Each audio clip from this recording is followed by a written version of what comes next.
ॐ गं गणपतये नमः।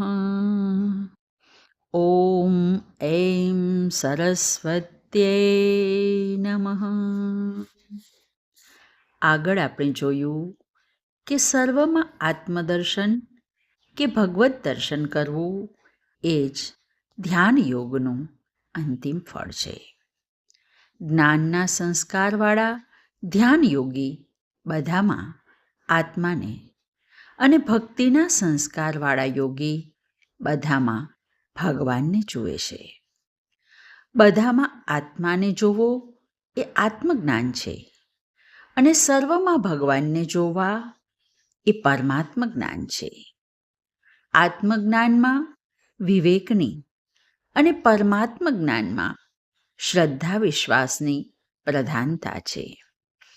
મનની સ્થિરતાનું પ્રાધાન્ય નથી, પરંતુ અર્જુનની દ્રષ્ટિ ધ્યાન યોગીના જ્ઞાન અને ભક્તિના સંસ્કાર તરફ ન ગઈ, પરંતુ મનની ચંચળતા તરફ ગઈ.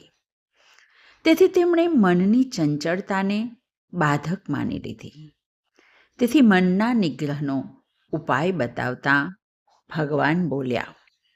શ્રી ભગવાન ઉવાચ અસંશયમ મહાબાહો મનો દુર્નિગ્રહમ ચલમ અભ્યાસેન તુ કૌંતેય વૈરાગ્યેણ ચ ગૃહ્યતે.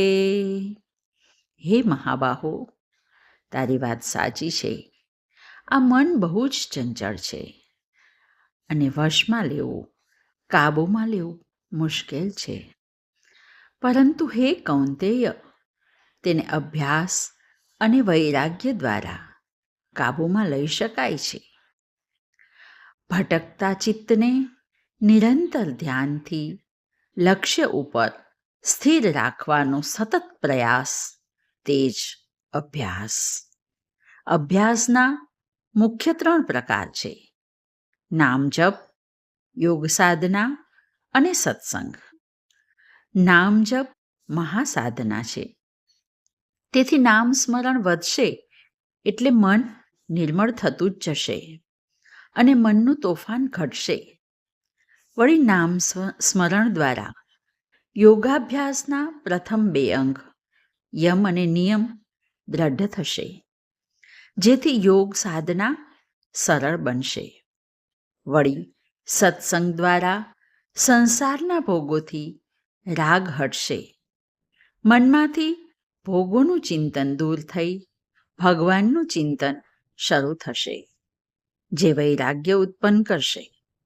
અને આમ અભ્યાસ અને વૈરાગ્ય દ્વારા મનનો નિગ્રહ કરવો શક્ય બનશે.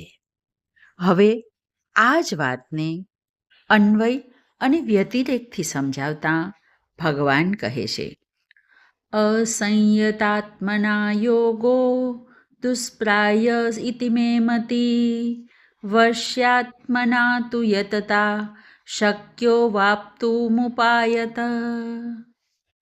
જેનું ચિત્ત સંયમિત નથી તેમના માટે યોગ દુષ્પ્રાપ્ય એટલે કે પ્રાપ્ત કરવો મુશ્કેલ છે. પરંતુ નિયંત્રિત ચિત્તવાળો પ્રયત્નશીલ સાધક આ યોગને જરૂર પ્રાપ્ત કરી શકે છે. મોટાભાગના સાધકોની એ પ્રવૃત્તિ હોય છે કે તેઓ સાધન તો શ્રદ્ધાપૂર્વક કરે છે, પરંતુ તેમના પ્રયત્નમાં શિથિલતા હોય છે, જેથી સાધકમાં સંયમ રહેતો નથી. એટલે કે મન, ઇન્દ્રિયો અને અંતઃકરણનો પૂર્ણ રીતે સંયમ થતો નથી. તેથી યોગની પ્રાપ્તિમાં કઠિનતા થાય છે. અને જ્યારે મન શુદ્ધ થઈ જાય ત્યારે આપોઆપ વશમાં થઈ જાય છે. મનમાં ઉત્પત્તિ વિનાશશીલ વસ્તુઓ પ્રત્યે રાગ રહેતો નથી અને પરમાત્મ પ્રાપ્તિનો દ્રઢ ઉદ્દેશ્ય થઈ જાય છે. ત્યારે યોગની પ્રાપ્તિ સુલભ બને છે. આજે બસ આટલું જ. હરિ ઓમ.